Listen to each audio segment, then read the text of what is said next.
Go to freenom.com.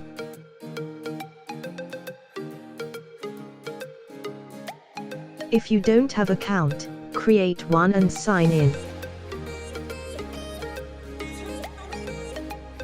Go to Services and click Register a new domain. You can register the domain name with .tk, .mlcf and .gq extension.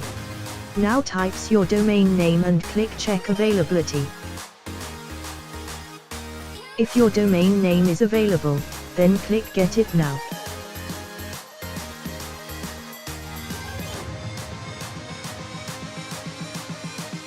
Now you need to select the domain validity period. You can also change DNS settings. Click Continue. Check the Terms and Conditions checkbox and click Complete Order. If you see order confirmation, your domain is registered successfully.